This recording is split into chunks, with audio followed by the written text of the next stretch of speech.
da UNB, né, concluí recentemente a minha tese de doutorado sobre o pensamento crítico de Michel Foucault. Inicialmente, gostaria de agradecer ao professor Lacour pelo convite e a oportunidade de estar apresentando o resultado, mesmo que parcialmente, né, que foi atingido com a finalização da tese, e espero poder compartilhar e contribuir, né, de alguma forma aqui com o conhecimento, a troca de reflexões sobre esse assunto. Espero que anime alguns a se interessarem mais por esse assunto. Então, eu vou dar início, então, à minha apresentação, né? Gostaria de falar, então, rapidamente sobre qual é a minha proposta nesse momento, né? Eu vou falar sobre o pensamento crítico de Foucault, né, que é um termo que o próprio Foucault vai se utilizar em certo momento, veremos isso daqui a pouco, né, para se referir ao seu pensamento. E a primeira ideia que eu gostaria de passar, né, é que ele não é uma fundamentação teórica.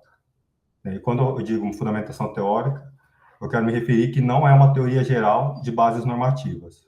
Então, não espere que o pensamento crítico de Foucault seja uma espécie de programa, né, que deve ser feito, deve ser percorrido, como se fosse um paradigma a ser executado, né? Ele não tem essa característica. Na verdade, o próprio Foucault afirma diversas vezes, né, que seu pensamento crítico se trata de uma atividade filosófica, né? E por essa atividade, várias vezes é representado no que ele chama de fazer um diagnóstico do presente. Para mim, na minha interpretação, acho que pode ser traduzido dessa forma de fazer um diagnóstico do presente, na maneira de colocar em questão uma pergunta que oriente a pesquisa.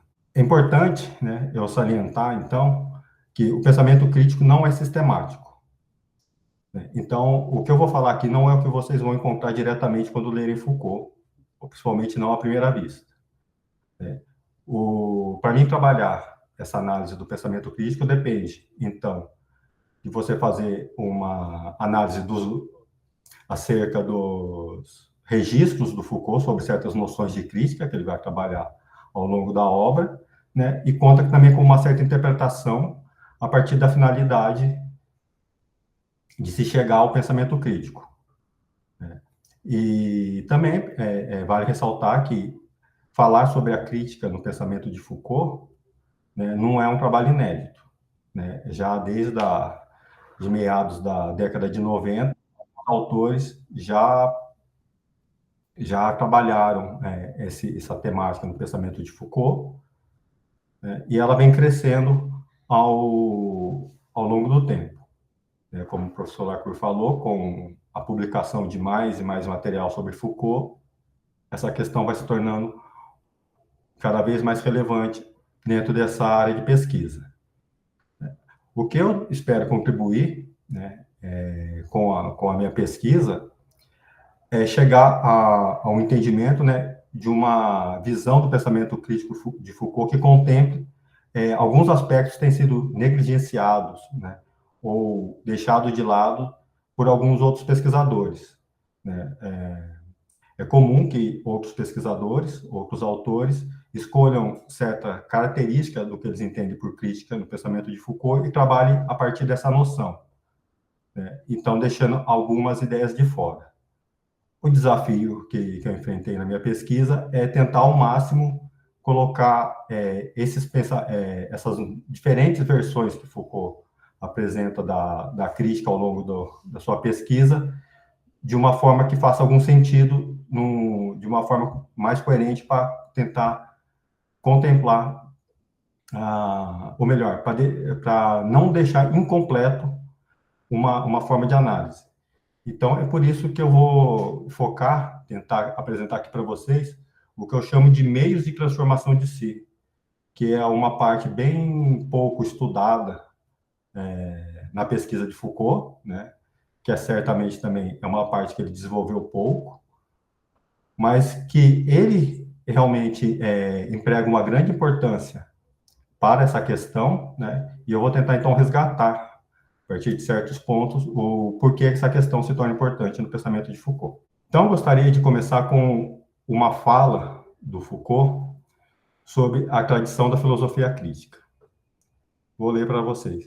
É preciso optar por uma filosofia, perdão, é preciso optar ou por uma filosofia crítica que se apresentará como uma filosofia analítica da verdade em geral, ou por um pensamento crítico que tomará a forma de uma ontologia da atualidade. E é essa forma de filosofia que, de Hegel à Escola de Frankfurt, passando por Nietzsche, Max Weber, etc., fundou uma forma de reflexão a que, é claro, eu me vinculo na medida que eu posso. Essa primeira citação, né, feita por Foucault, já revela ser um tanto quanto curiosa para quem conhece superficialmente os trabalhos de Foucault, né, porque ele está se vinculando a uma tradição da filosofia crítica, né, de prática de herança kantiana, né? E não só ele faz essa afirmação, né, como em uma outra oportunidade ele vai revelar o que ele entende então ser o nome que ele poderia ser dado à sua filosofia, né? Vou ler mais uma vez uma citação de Foucault. Se Foucault se inscreve na tradição filosófica, é na tradição crítica de Kant, e poderíamos nomear a sua empresa História Crítica do Pensamento. Essa frase ela ocorre no verbete do Dicionário dos Filósofos de Damien Hirst, né? O verbete é assinado Foucault, o verbete é Foucault nesse dicionário e é assinado por Maurice Florence, que as iniciais são MF. E esse é um pseudônimo de Foucault. Ele mesmo escreveu, assinou esse verbete, né? Ele mesmo escreveu esse verbete, melhor dizendo, e assinou com um pseudônimo, né? E aqui ele te dá, então, Foucault apresenta, na oportunidade que tem de falar acerca do que foi o seu pensamento, a sua pesquisa, né? Ele, então, apresenta aqui nesse ponto o nome História Crítica do Pensamento, ou simplesmente Pensamento Crítico. Nesse sentido, né, tomando essas duas citações como ponto de partida, então eu gostaria de falar um pouco acerca das noções de críticas que encontramos no trabalho de Foucault. Então, poderíamos dividir em duas partes, né? A crítica de Kant como objeto de análise, né? Aí vocês teriam aqui em vermelho as obras quando Foucault vai analisar a Kant como o precursor da filosofia crítica, né? Mas também temos em outros registros do Foucault o que eu chamo da filosofia como uma função crítica, né?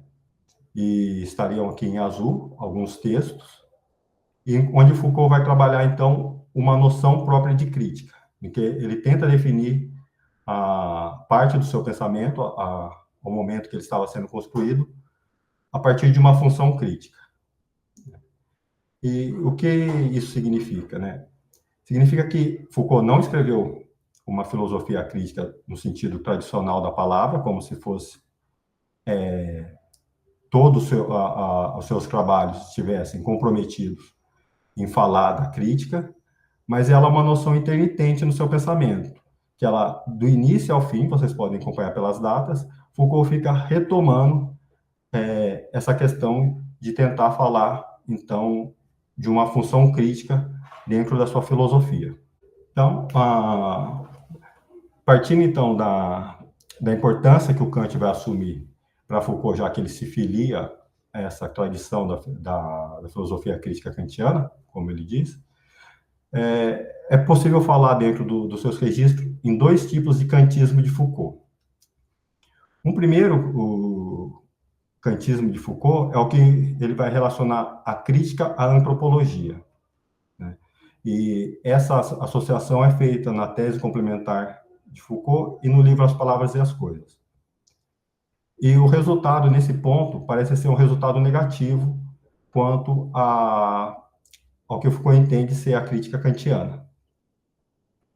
Mais tempos depois, o Foucault retoma a crítica kantiana, agora numa nova relação, né, que vai ser entre crítica e off-clero, né, sendo que, nesse ponto, Foucault já vai apresentar uma perspectiva positiva da crítica, reformulando alguns pontos que ele abordou anteriormente, né, mas agora de uma perspectiva mais favorável ao que ele entende ser um aspecto que ele pode se filiar, né? Então, resumindo, se no primeiro momento Foucault olhava a crítica kantiana como algo que ele deveria se afastar, nesse segundo momento ele olha para a crítica como algo que ele pode se aproximar. E aí os textos principais que ele vai fazer essa aproximação é o que é a crítica e o que é off-clero.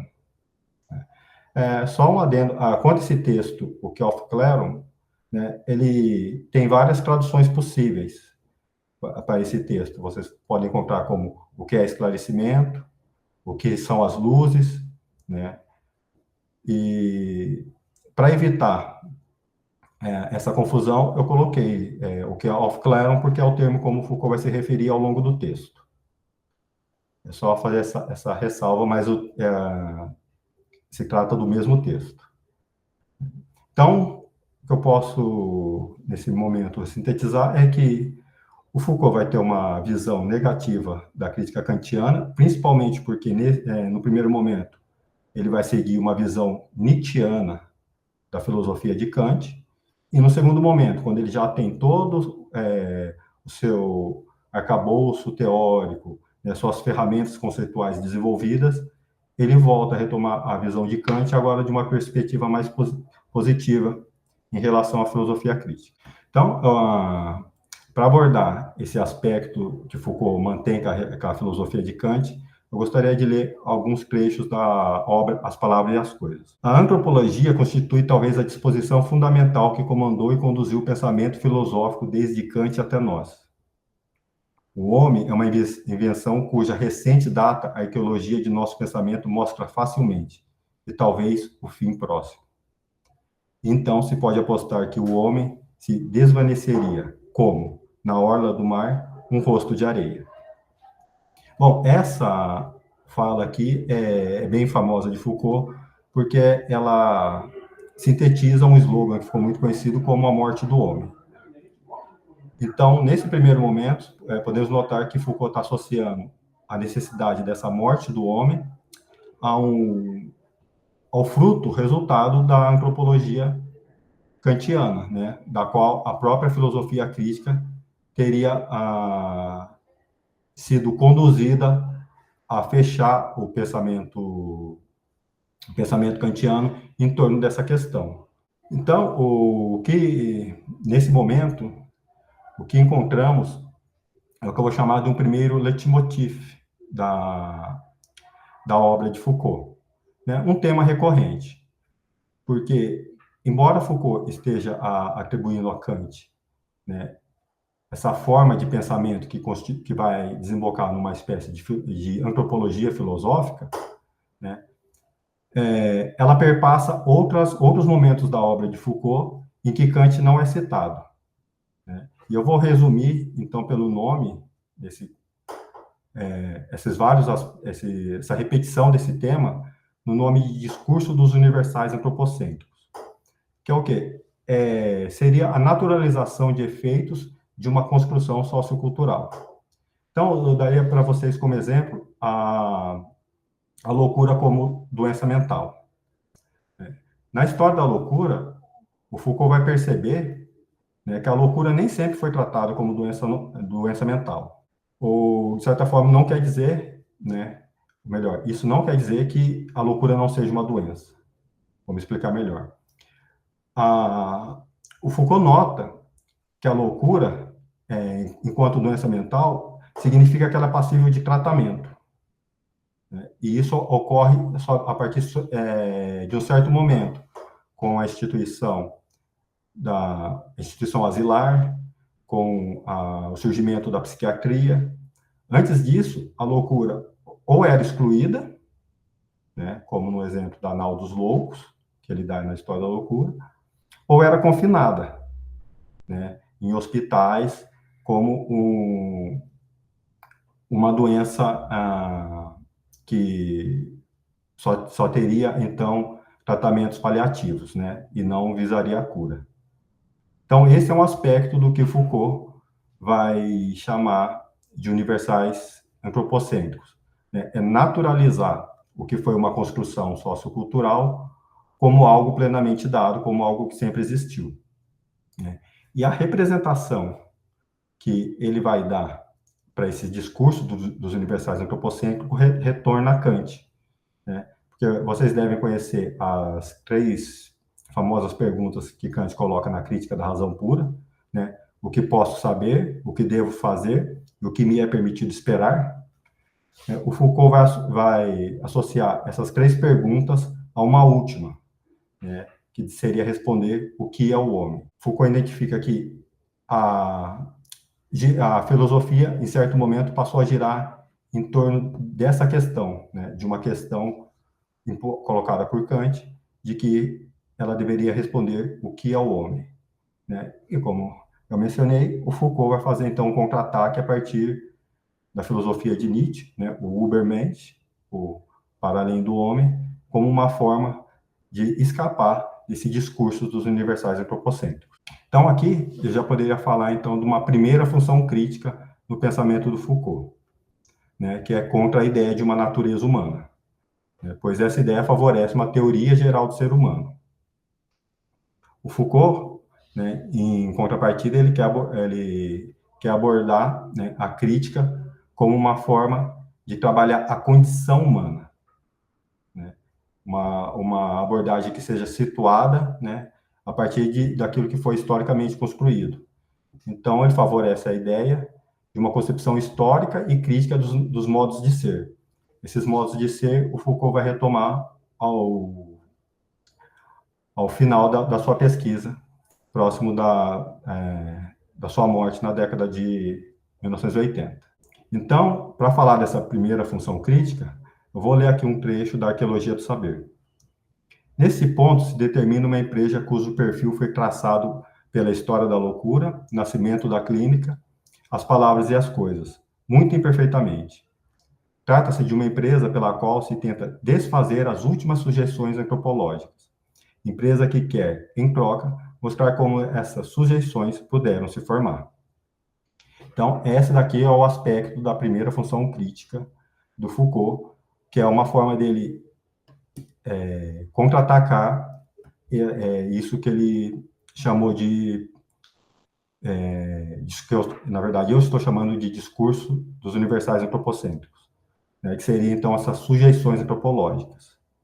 Então, o que o Foucault espera fazer, né, dentro da sua filosofia, é atacar essas antropologias filosóficas que vão sujeitar o ser humano a certos aspectos, né, a partir de como ela se formou, em quais condições de emergência puderam se formar certas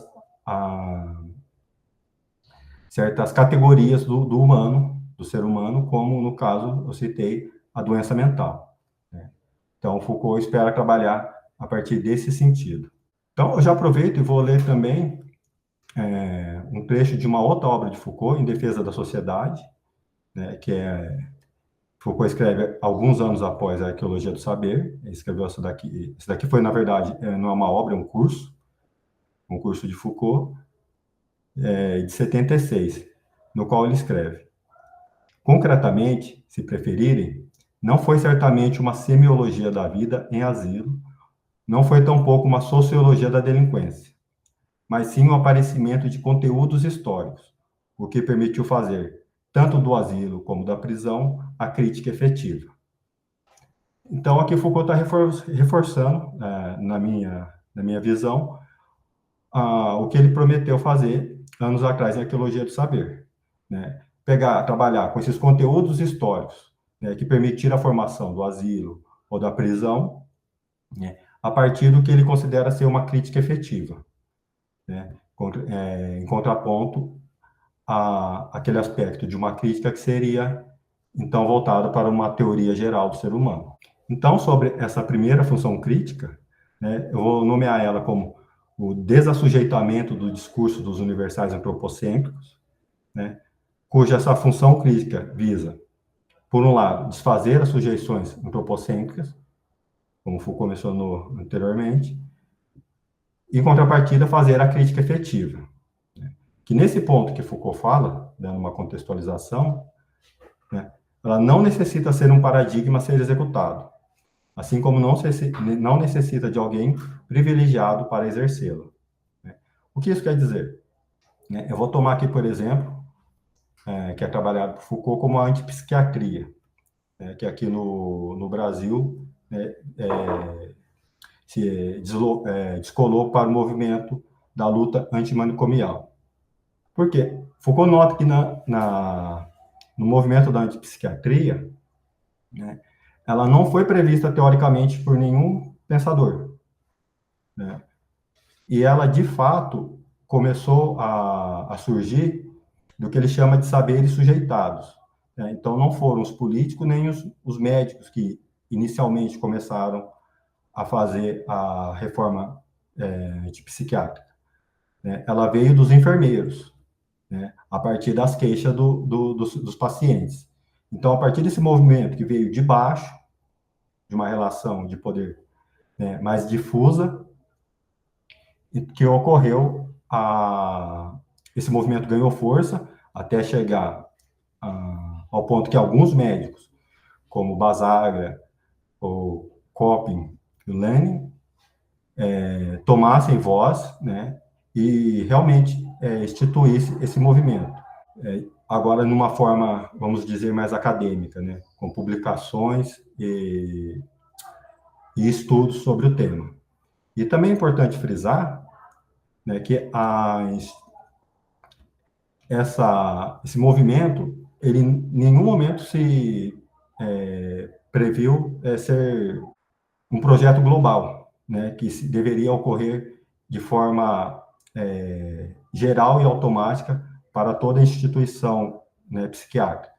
Ele aconteceu em alguns pontos específicos, né, que inicialmente não tinham contato, né? Ele ocorreu na Itália, na Inglaterra, depois foi para os Estados Unidos, esse movimento antipsiquiátrico, até que realmente tivesse uma grande difusão em outros países.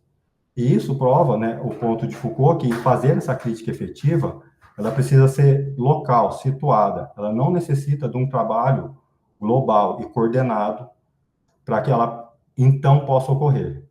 Então, esse é um aspecto importante do que o Foucault vai falar dessa crítica efetiva.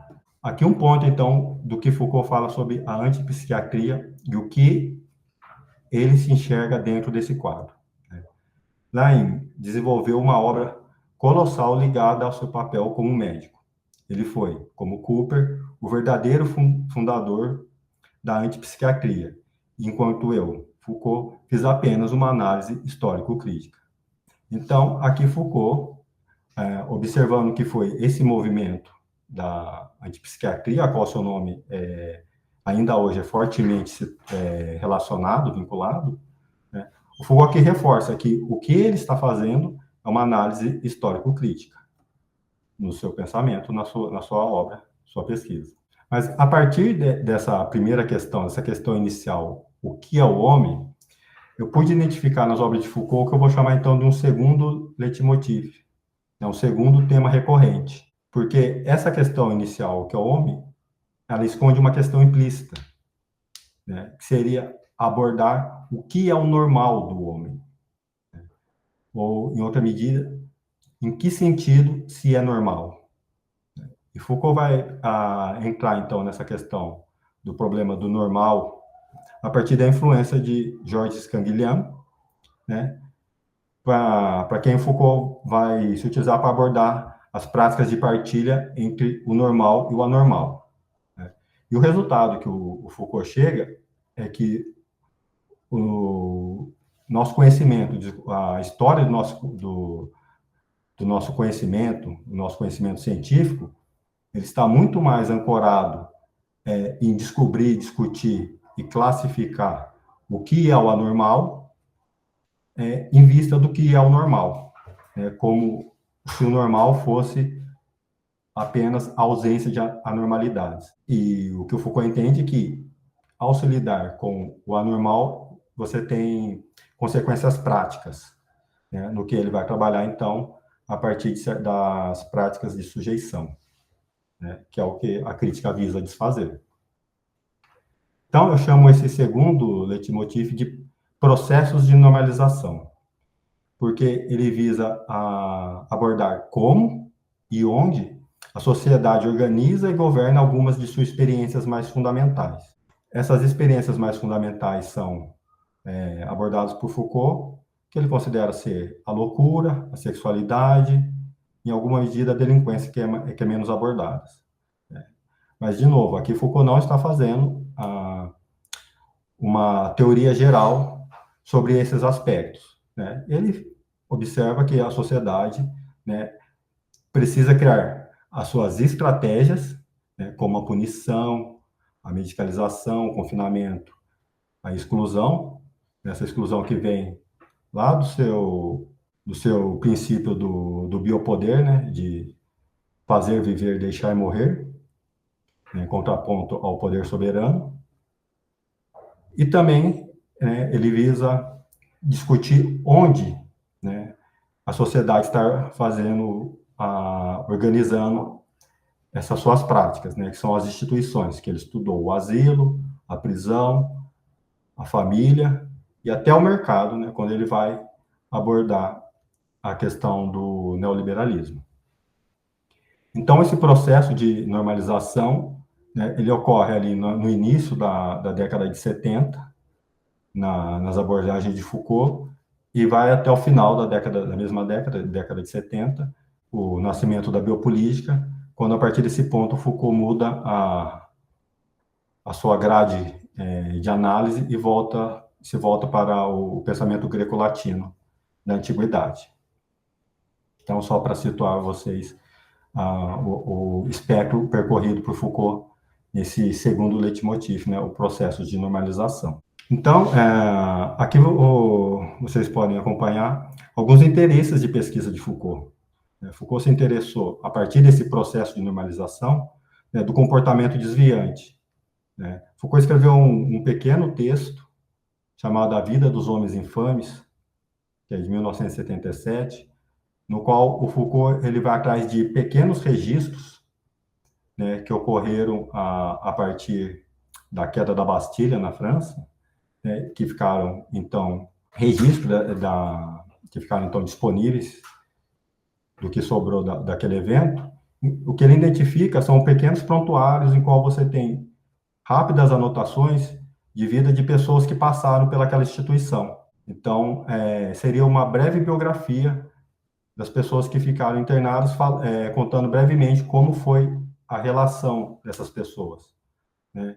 E muito do que Foucault encontrou nesses documentos, né, foram que essas pessoas eram internadas por estarem dentro desse espectro do comportamento desviante, né, como falta de moralidade, sinais de loucura, né, falta de costume. E essas pessoas, por causa desse tipo de comportamento, acabaram sendo internadas dentro dessas instituições, né, cujo registro ficou, então, nessas breves notas. Outro aspecto que o Foucault vai estudar é o do indivíduo perigoso. Foucault ele fez, junto com outros autores, ele compilou uma obra, né, sobre o parricídio de Pierre Rivière. Ele é traduzido geralmente como Eu, Pierre Rivière, que degolei meu pai, minha mãe, minha irmã. É esta obra que eu estou me referindo. E ali o Foucault está interessado em fazer uma análise do surgimento desse indivíduo perigoso. Porque o que o Foucault identifica é que, a partir de certos casos que seriam considerados pela justiça inexplicáveis, sem sentidos, apenas pura atrocidades, começa a surgir, então, a necessidade de dar uma resposta do porquê esses casos estão ocorrendo. Então, o Foucault, nesse ponto, ele começa a perceber que há todo o interesse da sociedade em geral, mas de certo interesse político, em classificar o que seria o indivíduo perigoso, né, cujo, acho que o ponto máximo seria a obra de Lombroso, né, que visava fazer, então, uma caracterização física de um perfil de um criminoso. E Foucault também estudou a população indesejável, né, quando ele vai abordar no curso em Defesa da Sociedade o racismo de Estado. Esse racismo de Estado, né, que Foucault vai analisar, ele é estruturado politicamente, né, com a finalidade de aniquilar o outro, né, o semelhante, a partir de uma justificativa biológica, né, como o outro é visto, então, como um risco à sociedade e, por isso, ele precisa ser eliminado.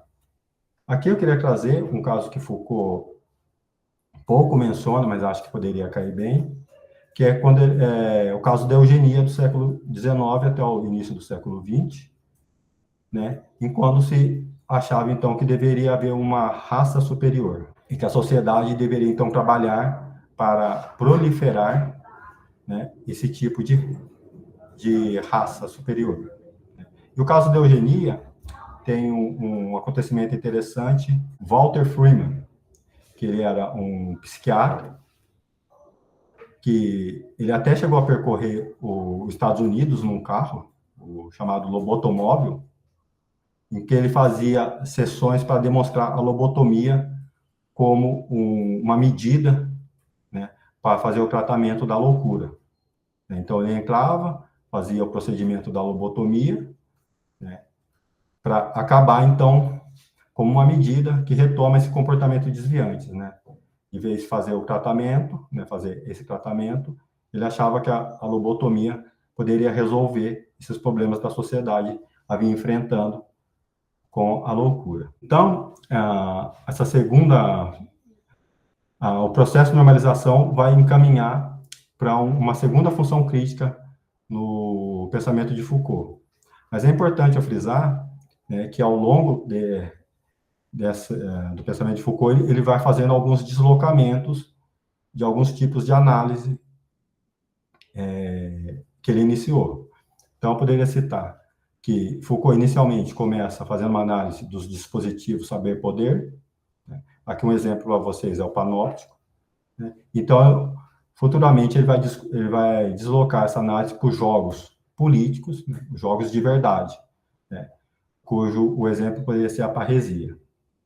Também as práticas de sujeição, né? que eram visadas pelaquela primeira função crítica, né? Desfazer as sujeições antropológicas, né, que aqui poderia ser um exemplo quando Foucault aborda a vontade de verdade. Foucault vai passar a investir na análise dos modos de subjetivação, né? Ou seja, ele vai analisar o que ele entende ser as técnicas de si. E um outro deslocamento importante é que Foucault estava abordando, então, as tecnologias de biopoder, né, que são conhecidas, o poder disciplinar e a biopolítica. Agora ele vai dar uma maior ênfase à governamentalidade, né? Que é o momento que ele vai abordar as questões sobre o neoliberalismo.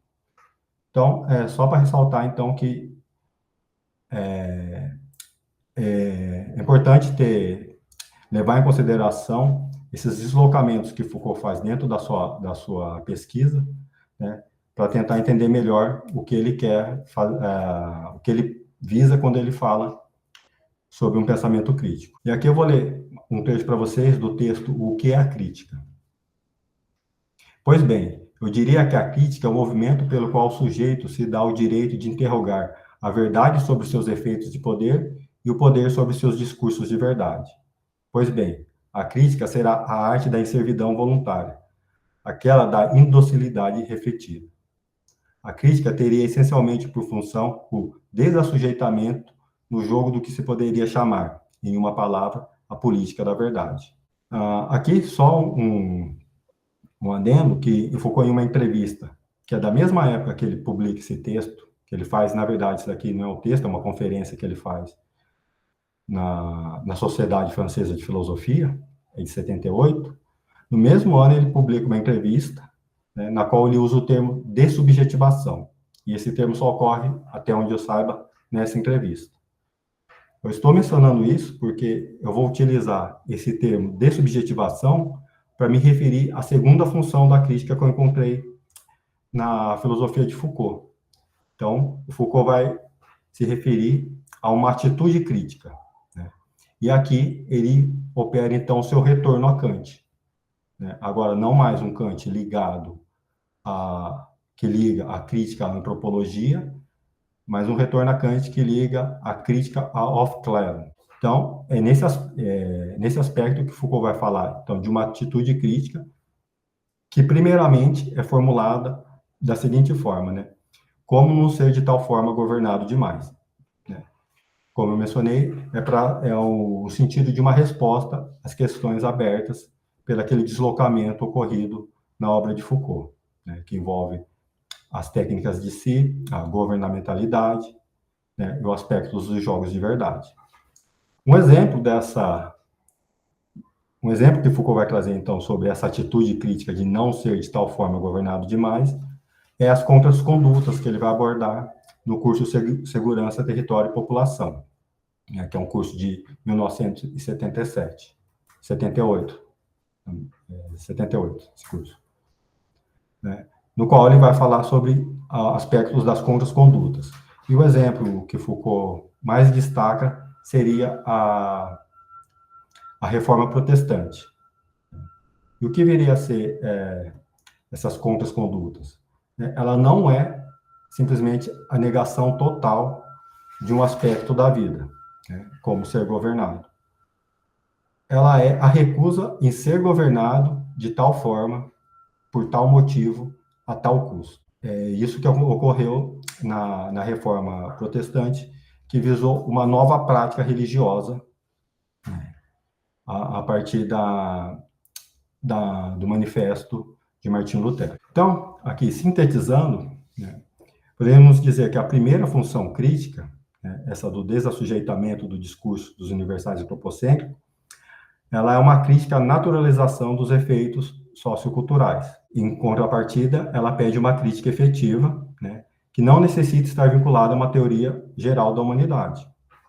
Para mim fazer, então, essa crítica aos efeitos que a nossa sociedade vai tomando como natural, né, eu não preciso desenvolver toda uma teoria sobre o que seja a humanidade em geral, que seja válida para todos, né? A crítica, ela pode ocorrer, ou melhor, deve ocorrer de forma situada, localizada, dentro dos aspectos que lhe competem. E a segunda função crítica, essa da dessubjetivação da experiência, em vista da captura pelos processos de normalização, né? Então, a crítica que o Foucault vai empreender é uma crítica em relação a como e onde certas experiências têm ocorrido e têm sido tratadas, né? É o que ele vai questionar, a questão da antipsiquiatria, né? Ele faz isso no curso O Poder Psiquiátrico, de 74. O curso Os Anormais também, ele vai abordar essa questão. E, em contrapartida, ele vai falar da atitude crítica, né, nessa visão de como não ser de tal forma governado demais. Porém, ocorre que essas duas visões, né, elas são formuladas de forma negativa. Se eu encerrasse a minha análise aqui, ela estaria incompleta, né? Porque o próprio Foucault quer dar um conteúdo positivo para essa função crítica, não apenas deixar de ser, né, mas também visando aquilo que pode ser. E isso vai ocorrer no texto O que é Aufklärung, né, que é praticamente um dos últimos textos de Foucault, né? Eu costumo me referir a ele como um texto-testemunho, porque ele é muito rico de passagens sobre a filosofia, sobre como o Foucault interpreta a sua filosofia, né, e principalmente relacionada à questão da filosofia crítica, né. Mais uma vez, partindo de Kant, né, de uma análise sobre um texto de Kant, o Foucault vai colocar, entre as várias passagens que eu poderia citar, eu escolhi essa. A questão crítica deve ser revertida em uma questão positiva. No que nos é apresentado como universal, necessário, obrigatório, qual é a parte do que é singular, contingente e fruto das imposições arbitrárias? Trata-se, em suma, de transformar a crítica exercida sob a forma de limitação necessária e uma crítica prática sob a forma de uma ultrapassagem possível. Então, a partir dessa passagem, né, ou a partir, basicamente, do que Foucault elabora nesse texto, é possível identificar, então, uma terceira função crítica que o Foucault tem buscado, né, que eu vou nomear de meios de transformação, né, de si e de nós mesmos, recupera a atitude crítica, agora por um viés positivo, não apenas negativo, de como não ser de tal forma governado demais. E essa atitude crítica, ela está envolta dentro do aspecto do que Foucault chama de um ethos filosófico, que é a relação com o acontecimento da atualidade. Então, o ethos seria uma análise que o Foucault faz voltada para essa relação entre o que acontece no presente. E aqui retomamos, então, a questão que a gente apresentou no início, né, do diagnóstico do presente. Seria uma versão. E o programa que Foucault coloca para desenvolver esse tipo de análise, ele vai chamar de uma ontologia histórico-crítica de nós mesmos. E aqui, então, chegamos ao ponto em que Foucault altera aquela pergunta inicial que ele identificou em Kant, né? A pergunta, o que é o homem? Né?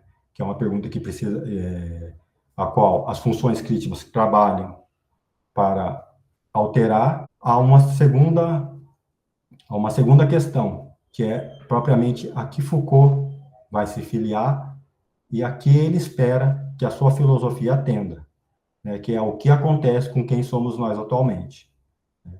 E aqui ele atribui, né, essa questão a Kant também. Então, sobre os meios de transformação de si, Foucault, em certo momento, numa entrevista, ele faz a seguinte colocação: muitas vezes me pareceu que, ao se opor ao reformismo e à revolução de maneira tradicional, não nos demos os meios de pensar sobre o que poderia dar origem, aqui acho que houve um erro, que deveria dar origem a uma transformação real. Então, essa é uma afirmação de Foucault, em que eu vou associar, por isso eu fiz essa nomeação, meios de transformação de si, né? Porque essa transformação, ela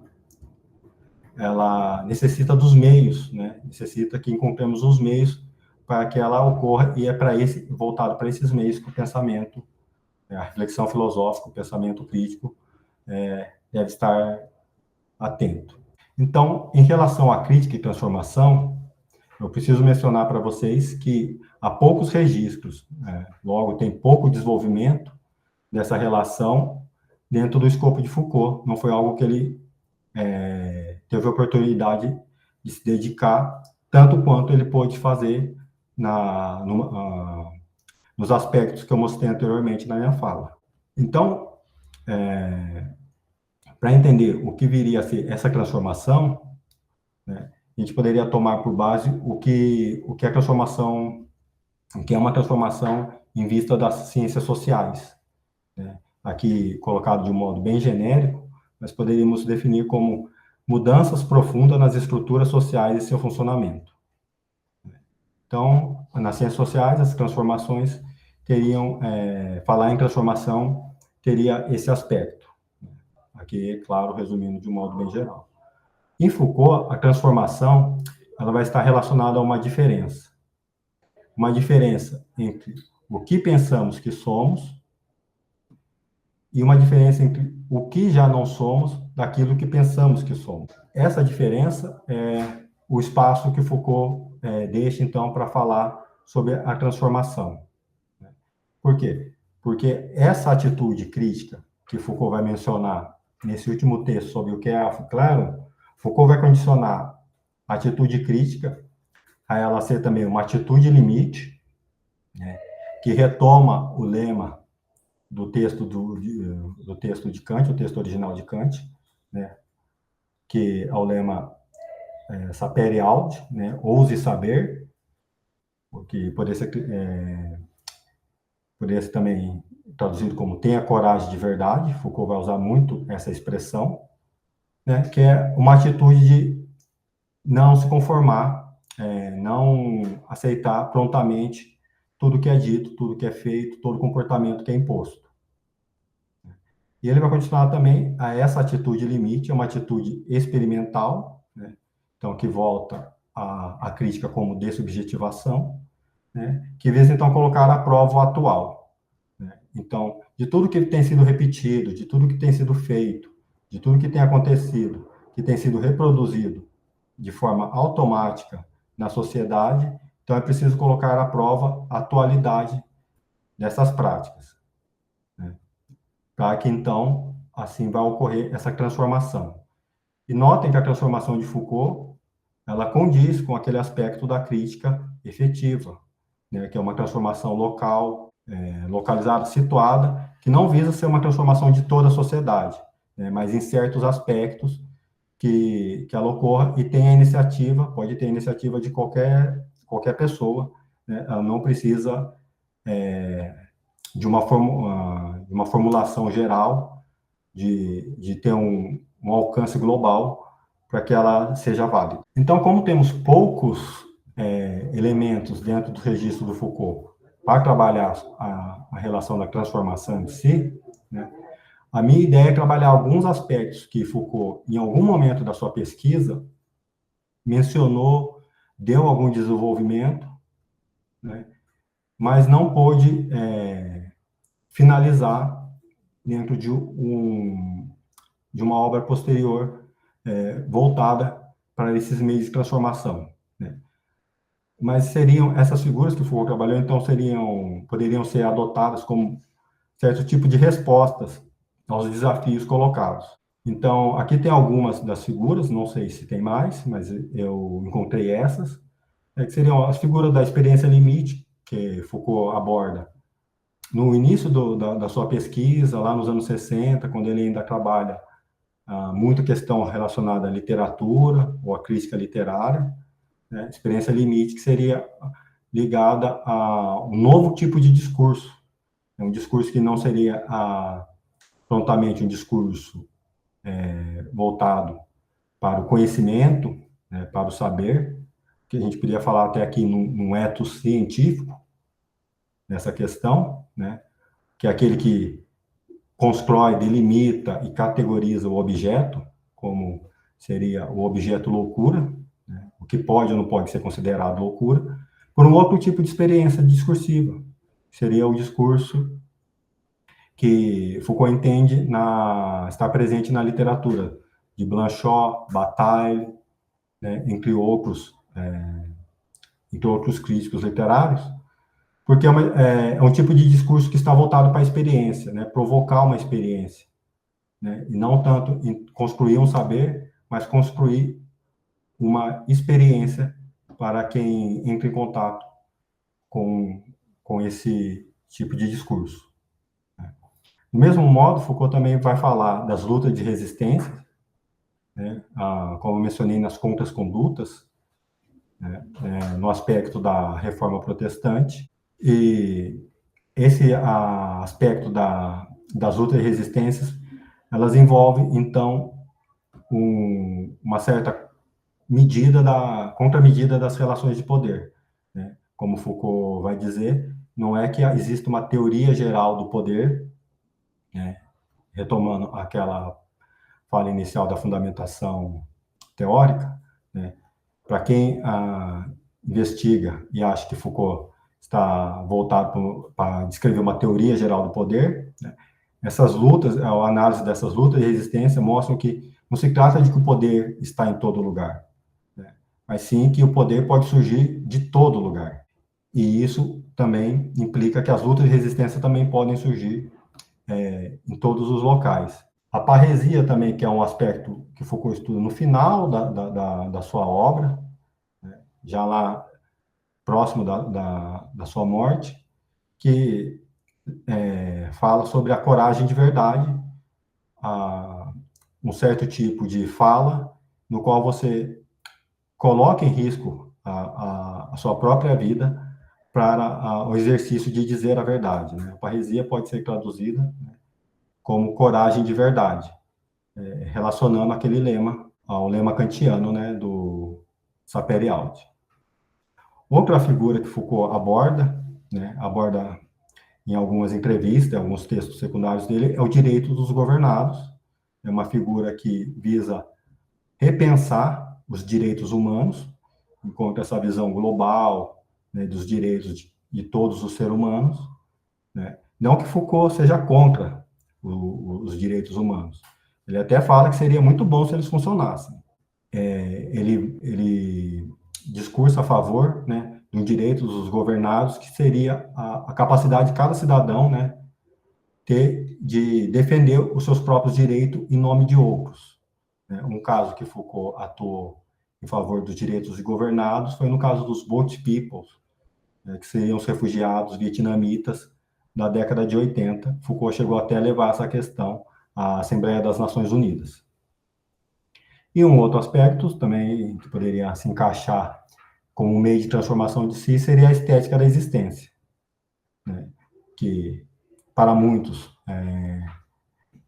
comentadores, seria um certo hedonismo de Foucault falar de uma estética da existência, né? Mas o caso é que Foucault analisa a estética da existência como um aspecto de transformação, né, que cada um pode fazer sobre si mesmo, né?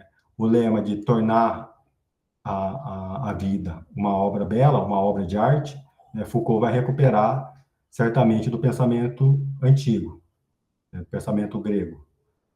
Mas a estética da existência também tem uma outra vertente abordada por Foucault, né, que seria, então, mais precisamente essa do meio de transformar a si mesmo, né, a partir de certos aspectos, né, que não envolvam, né, mudanças que não envolvam toda a sociedade, que não precisariam ser discutidas de formas gerais, né?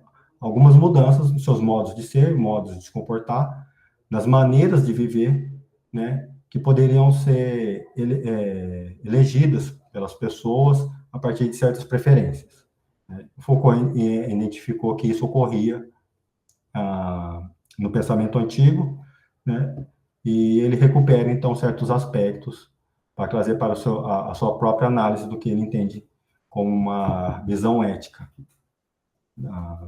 da sua filosofia. Então, entendido essas figuras, né, que poderiam ser mais trabalhadas, mais elaboradas, dentro do escopo do pensamento crítico de Foucault.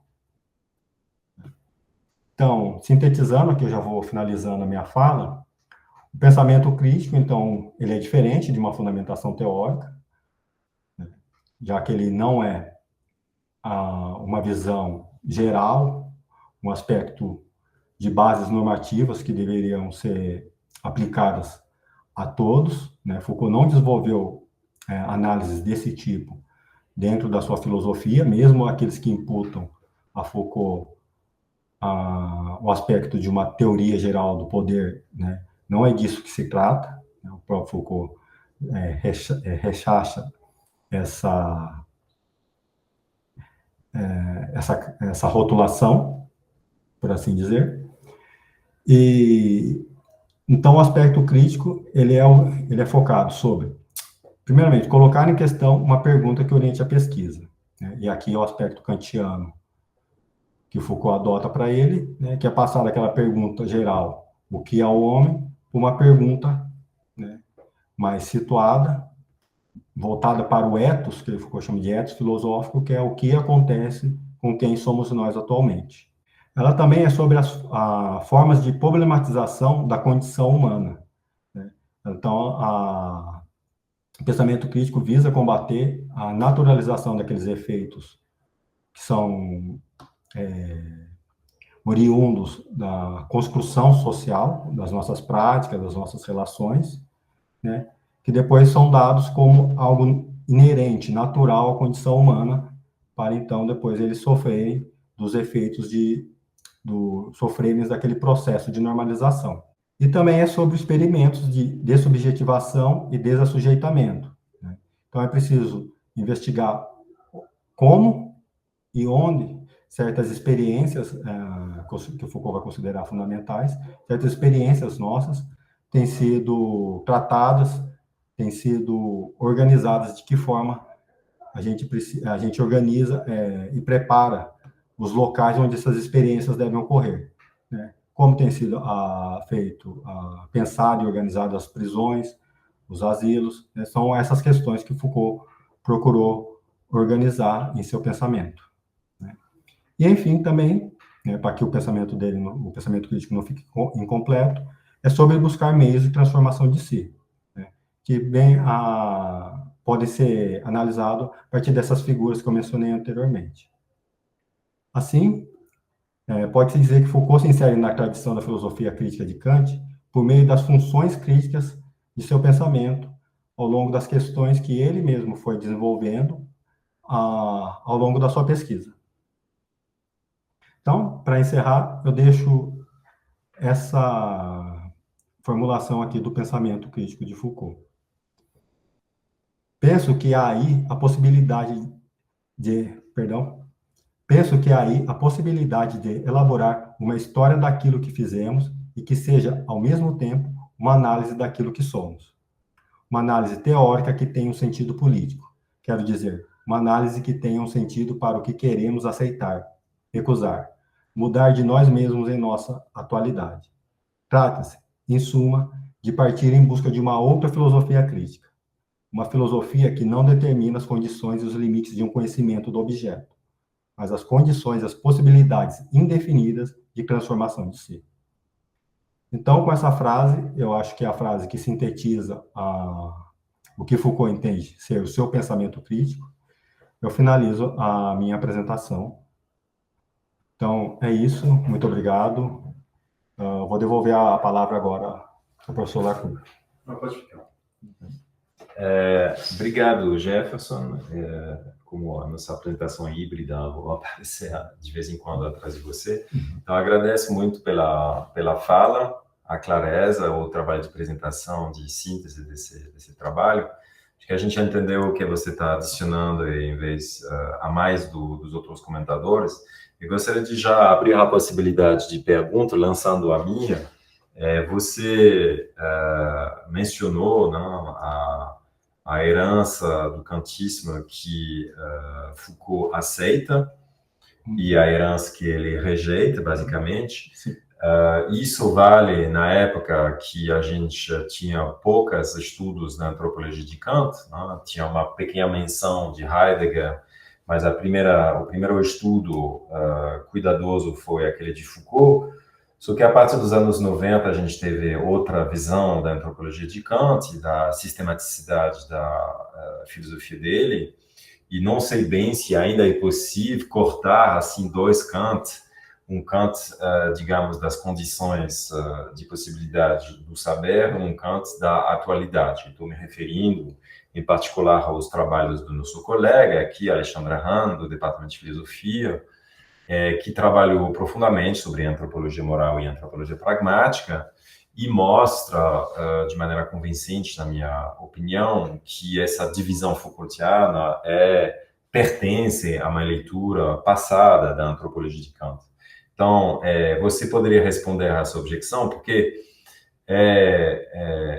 ela serve de base, né, essa leitura de Kant, à constituição das palavras e as coisas também, e ela enfraquece um pouco o edifício tudo de Foucault. Então, como que você pensa que pode permanecer um trabalho crítico como transformação de si, além dessa objeção? Obrigado. Obrigado, professor Lacour, pela questão. Certamente é uma questão que precisa ser levada em conta, precisa ser considerada ao fazer a análise do pensamento crítico de Foucault, e eu vou responder em duas etapas. A primeira etapa é em relação a essa divisão do kantismo de Foucault. Claramente, a primeira visão que Foucault faz da antropologia de Kant é enviesada pelo aspecto de Nietzsche, e o professor adicionou corretamente também a leitura que ele faz de Heidegger, né, que chega ao conhecimento de Foucault. E a partir desse aspecto, né, o Foucault vai, a partir desse aspecto, não, a partir da interpretação desses autores, o Foucault é conduzido a entender a crítica, a antropologia de Kant como uma espécie de acabamento do projeto crítico anterior, das 3 críticas, né? A crítica da razão pura, a crítica da razão prática e a crítica do juízo, da faculdade de juízo. Essa tendência do Foucault, né, ela mesmo na época que Foucault lançou, não foi bem recepcionada. Tanto que Foucault arquivou a sua tese complementar, que tivemos conhecimento apenas recentemente. E o segundo aspecto, né, agora relacionado ao aspecto mais da antropologia kantiana, é possível definir que há vários aspectos que Kant já defendia na sua antropologia, né, principalmente porque ela era de um cunho, de uma vertente pragmática, né, que poderiam sim ser aproveitados por Foucault, coisa que ele não fez, né? E quando ele retoma Kant, ele retoma já com um outro olhar. Mas nesse aspecto, a leitura que o Foucault faz de Kant, ela, por um lado, é muito original, e por outro lado, ela tende a um aspecto bem preciso que o Foucault quer naquele momento. Qual é esse primeiro tema recorrente que eu mencionei durante a minha apresentação, esse primeiro leitmotiv, que é a inserção de atribuir a Kant um novo aspecto do pensamento filosófico, do pensamento em geral, que é o de fundar a questão antropológica dos discursos, do discurso sobre o que é o homem, né? Essa é uma base que Foucault vai atribuir a Kant, que depois ele mesmo vai tratar, né, como eu mostrei, ele mesmo vai tratar de tentar desfazer essa base até que futuramente ele aceite outra base da filosofia kantiana, né? Como o professor falou, não vejo tanta contradição esse aspecto da Aufklärung com o que o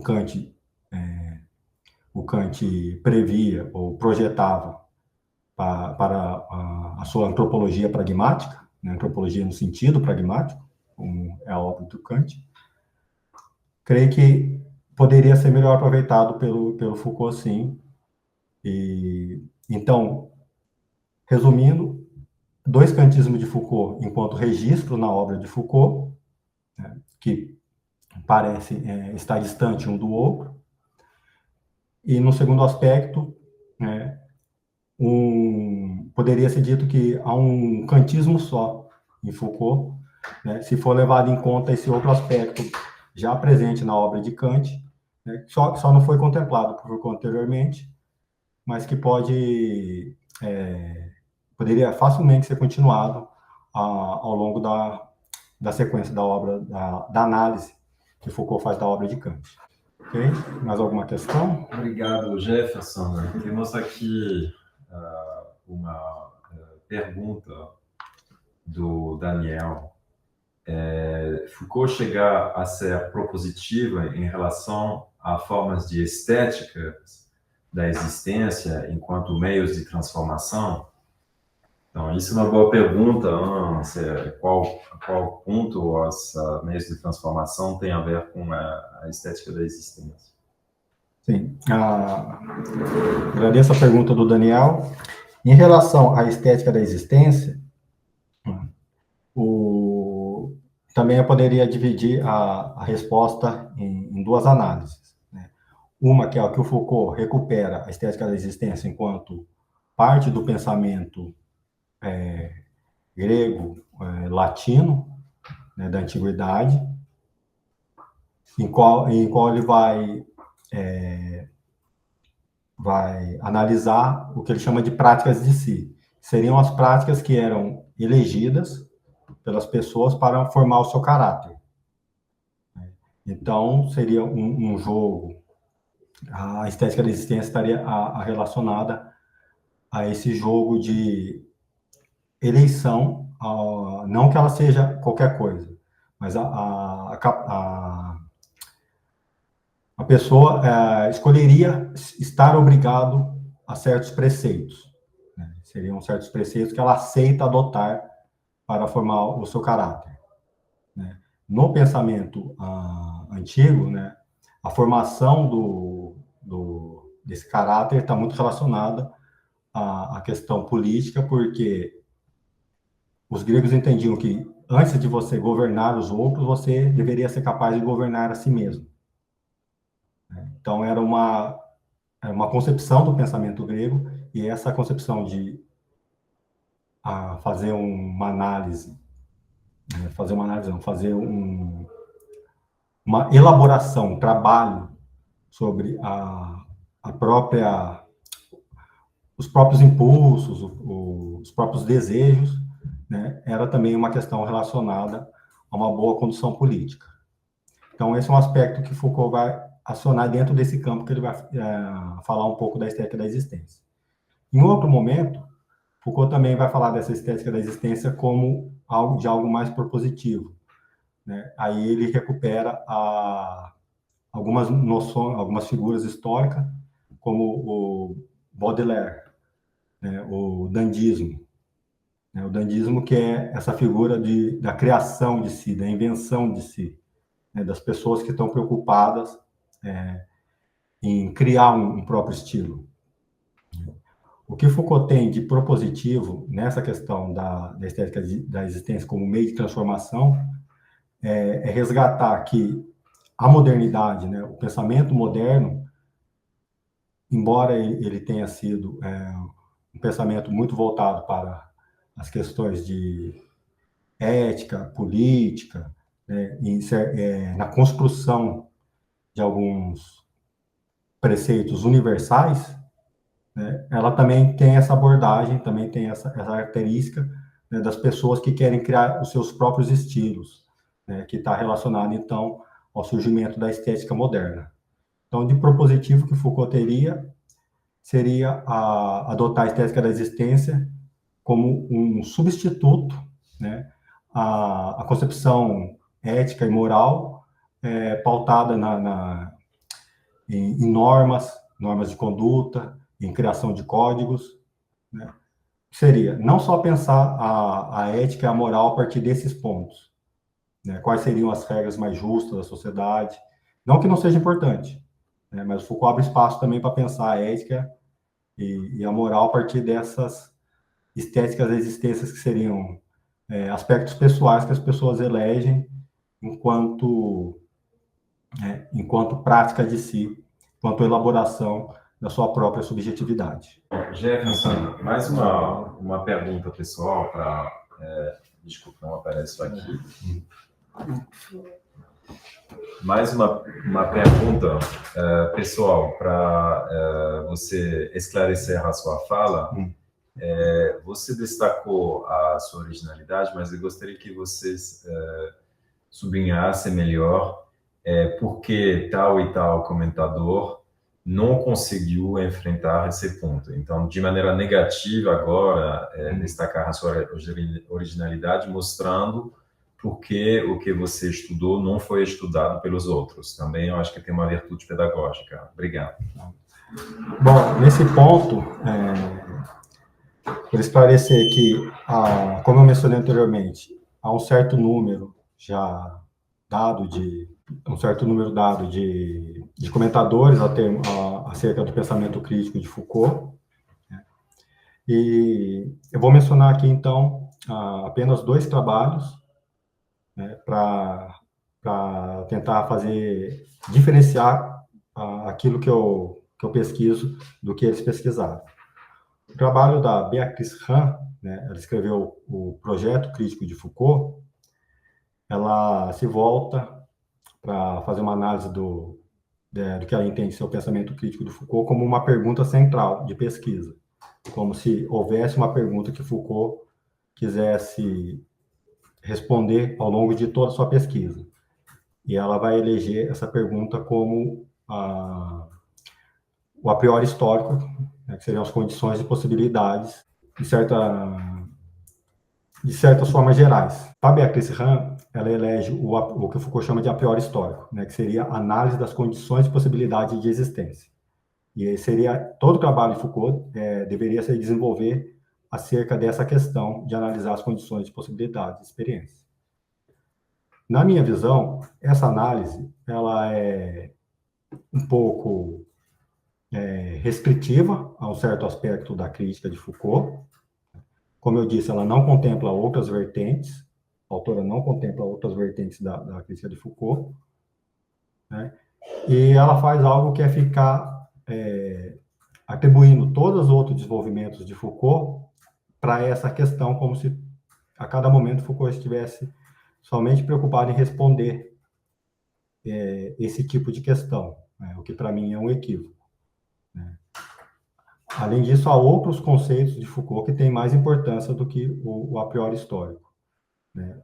O que eu avanço em relação à análise dela é, então, contemplar, né, outras formas de função crítica, que eu chamei de função crítica do pensamento de Foucault, e não apenas uma.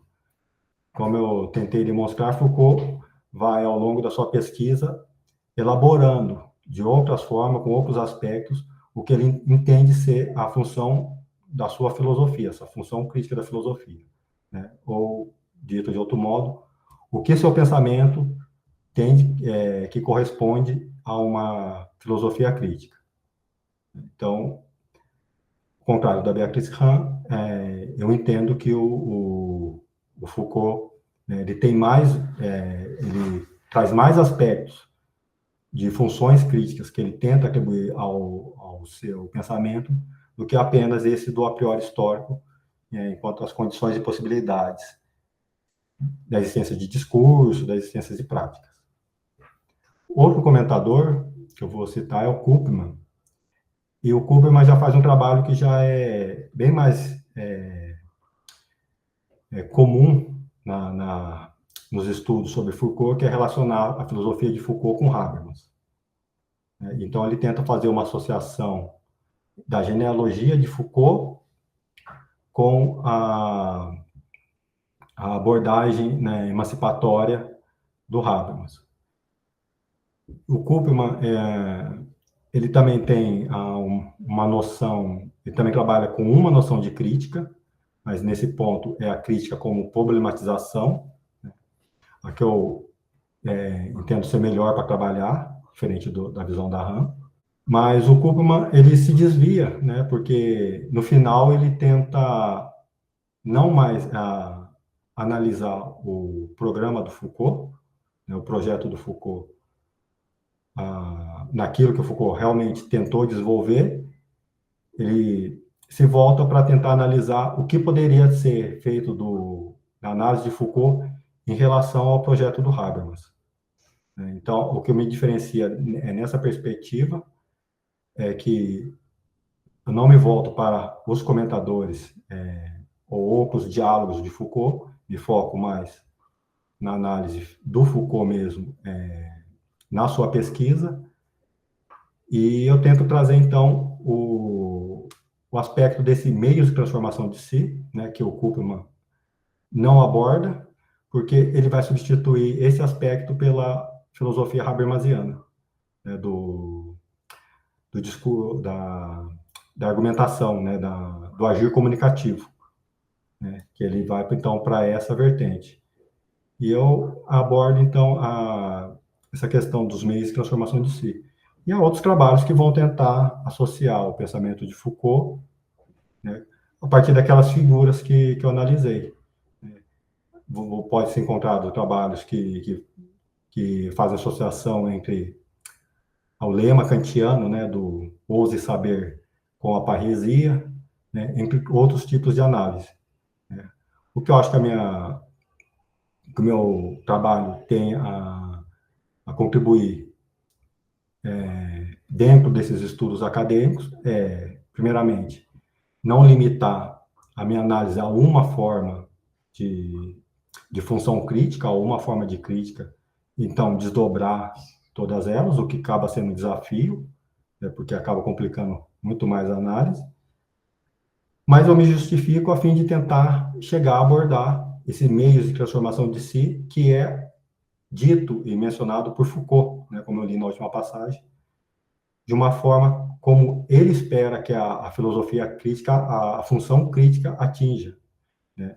Ele mesmo talvez não tenha sido capaz de dar uma finalização a esse seu projeto, né, aquele projeto da ontologia histórico-crítica de nós mesmos, né? Mas ele menciona em certas ocasiões que a crítica não precisa ser justamente um aspecto negativo, apenas a recusa do que acontece, né? Além dessa recusa, né, existe um trabalho da crítica dentro da própria elaboração daquilo que queremos ser, né, nossos modos de ser, nossas maneiras de viver, que uma não anula a outra, né? Eu posso discordar, né, como Foucault colocou, eu posso não querer ser governado de tal forma e ainda assim, né, eu posso eleger, né, as práticas de como eu quero viver, os meus modos de vida, né, sem que uma seja anulação de outra. Eu acho que é isso que o meu trabalho tentou fazer, essa conciliação, né? Eu avancei, então, mais nessa perspectiva, que até então, pelo que eu entendo, tinha sido pouco explorada. Obrigado, Jefferson. Eu gostaria de saber se tiver outras perguntas da parte dos nossos palestrantes, do nosso público. Bom, como que você responderia, Jefferson, à objeção clássica de que, no caso de Foucault, as transformações, esse elogio das transformações de si, valem como alibi para abandonar a revolução ou as atividades políticas e se concentrar sobre uma forma de dandismo, digamos, da existência. Então, a crítica seria finalmente inofensiva do ponto de vista da transformação das instituições sociais e do poder de emancipação da política. Isso é um aspecto. O segundo aspecto, aquele mencionado por Habermas, quando Foucault diz que ele não faz epistemologia porque a epistemologia diante de um discurso se pergunta se ele é verdadeiro ou não, mas que Foucault, diante de um discurso, se pergunta por que ele aparece em vez de nada, né, que é a questão arqueológica. Habermas rebate dizendo, tudo bem, essa questão é legítima, mas por que responder que é sempre por causa de um poder que aparece um discurso? Isso é dogmático. Então, são duas limitações ou objeções clássicas, digamos, à filosofia de Foucault, sobre a qual é sempre bom ouvir um palestrante se pronunciar, porque elas são um pouco difíceis de responder. Obrigado. Então, tá. Obrigado pela questão. Respondendo à primeira pergunta acerca da revolução, eu tive a oportunidade de escrever um artigo justamente sobre essa questão, a questão do pensamento revolucionário, né? E o que eu identifiquei é que Foucault, né, vai ser muito trabalhado, né, como uma chave de mudança, né, do pensamento revolucionário, né, que atualmente, né, muitos pensadores identificam o ocaso da revolução, né, principalmente aqui falando em uma revolução em sentido marxista, né, acham que essa revolução não vai mais acontecer. Nossas épocas revolucionárias já terminaram, e então eles precisam voltar para outra vertente, e aí que o Foucault aparece com uma certa força, né, porque a outra vertente seria a resistência, né? E o Foucault, além de ser conhecido como um filósofo da teoria do poder, né, por alguns, né, mas por outros ele é conhecido como o filósofo da teoria da resistência, né, que dá esse enfoque à resistência. Então, o enfraquecimento do pensamento revolucionário, eu acho que se dá a partir do momento que se identificou que precisariam ser pensadas outras estratégias, né, para que fizesse mais sentido com a situação atual, e a resistência faz mais sentido, né, que seriam mudanças menores, transformações menores, né, como tem a ver com o que o Foucault espera, né, do seu pensamento crítico, quando ele vai falar, por exemplo, da reforma antipsiquiátrica, né? São pensamentos que não obrigam a todo mundo a aderir a um lado, né? Ou ser a favor ou ser contra. Eu acho que essa é a vantagem que o Foucault traz quando pensa as práticas de resistências, né? Porque elas podem ser mais flexíveis, mais maleáveis, ter mais objetivos, né? Ser menos cristalizadas nesse sentido, né? Um caso que se contrapõe a esse pensamento revolucionário, né, que foi fundamental na trajetória de vida de Foucault, foi Maio de 68, né, que começou como algo espontâneo, né, até ganhar grandes proporções, né, mas não era algo, né, que visava uma mudança de toda a sociedade, de toda a estrutura social. Ela foi aderindo força e cada um foi contribuindo com as questões que achavam importante. Eu acho que a resistência tem esse ganho ao ser pensado a partir do pensamento de Foucault, né? Então, isso seria uma resposta a essa, né, objeção de que a filosofia de Foucault, né, perde força, a transformação da filosofia perde força a partir desse viés revolucionário, e vai perder força realmente porque eu acho que Foucault não atribui à revolução toda essa força que eles alegam ela ter. Sobre a segunda questão do comentário de Habermas, né, sobre o surgimento do discurso ser todo pautado em questões de poder, né, é preciso mencionar que essa é uma visão do Habermas, né? Uma interpretação que o Habermas faz da filosofia de Foucault, e hoje em dia muitos estudiosos da filosofia crítica já percebem que é preciso olhar as objeções do Habermas com certa ressalva, né, do jeito que ele interpretou a filosofia de Foucault, né? Essa atribuição, né, de que todo discurso aparece através de uma relação de poder, né, ela não condiz com o que o Foucault vai trabalhar na sua filosofia, né? Eu dei o exemplo da experiência limite, né? Quando o Foucault vai trabalhar o discurso, né, principalmente o discurso da crítica literária, o discurso literário, como uma nova forma de se relacionar com o discurso, né? Não é um discurso de saber, não é um discurso que vai visar a sujeição do outro, né? A captura do outro no discurso. A experiência limite é uma prática discursiva, né, que vai visar despertar uma experiência no outro pessoa, né? Ele é um outro do discurso. Essas práticas elas visam, né, que o discurso não possa ser capturado facilmente pelas instituições, né?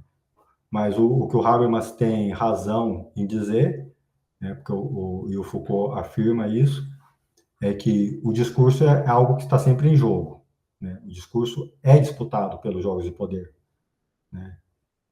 Mesmo aí poderia entrar nessa questão, né, que a gente tem vivido hoje, né, da questão das fake news, né? Porque as fake news hoje